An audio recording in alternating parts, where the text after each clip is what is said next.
I'm absolutely furious. It's beyond furious. All of that excitement has sadly just evaporated and turned to disappointment. They've been strung along for a year and a half.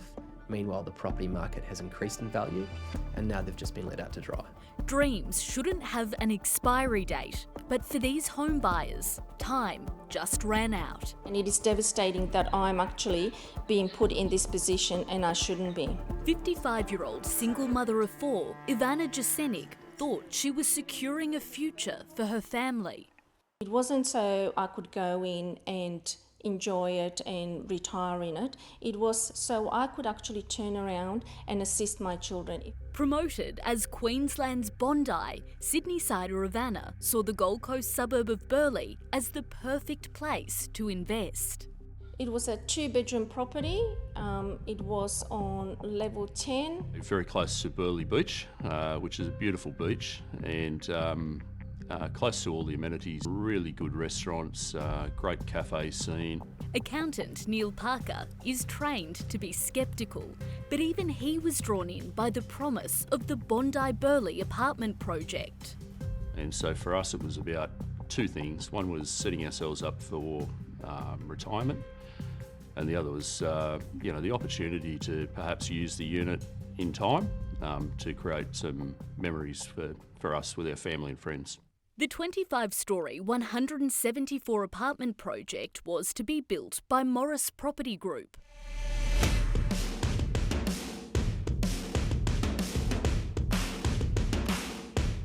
Part of the attraction to Morris Property Group is the fact that they're developer and builder. And so that ought to mean that the likelihood of the development proceeding smoothly is increased. Director James Morris telling the local newspaper, "As responsible builders, we understand our obligation to ensure that our buildings are completed to the highest standards, no matter what the market conditions." The total deposit was just over $100,000, which we used a deposit bond to fund, and that deposit bond cost us a little bit over $20,000. Purchasing 2 units off the plan, Ivana borrowed money to cover her 10% deposit. It was over $200,000. Sadly, for Ivana, Neil and others who bought in, their pinch yourself moment didn't last. Well, it came out of the blue, Bridget. We signed a contract in December 2023, and it was around about 6 months after that out of the blue we got a notice from the other side's solicitors saying that they were cancelling the contract. Morris Property Group invoked the sunset clause, part of the contract intended to protect buyers and developers if a project runs over the agreed time. But in this case, the project hadn't even started. And I don't quite understand how they could have terminated a contract that was 4.5 years from even being finalised. And so by having these sunset rules, you're almost setting the developers up to be able to use these rules to exploit them and terminate buyers. Lawyer Andrew Pine has been working with some of the buyers.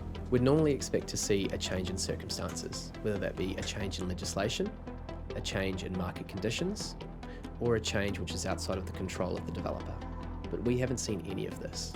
Despite the finish line being 2029, documents show Morris Property Group pulled the pin, claiming the project couldn't be completed by the deadline, blaming labour and material shortages, the Gold Coast Light Rail and Council for failing to plan road and footpath closures. I think, the things that they alluded to in their termination letter were things that should have been known and probably may have been known to them at the time that they entered into the contracts. What's got Bondi Burleigh buyers scratching their heads is this. Construction's going on all around them, with buildings going up left, right and centre, just not theirs. Which begs the question, why haven't they broken ground? They worry the development will be relaunched, allowing Morris Property Group to resell the apartments they bought for $1 million for much more. How much would your apartment have increased in value? It would have increased by several $100,000, if not more. Desperate to save their deals, buyers even offered to extend the sunset clause, but the developer won't budge.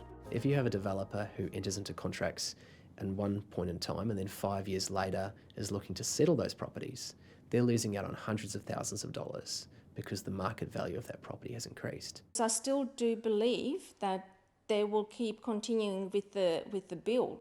Both Ivana and Neil have received their deposit bonds back, but Ivana has been paying interest on the money she borrowed, so she's now out of pocket $30,000 and has been forced to refinance her mortgage. It's just put me behind significantly. I just want my money back, what I have lost, and if they are not prepared to do that, then just keep the contract going. It's time for the sun to set on sunset clauses.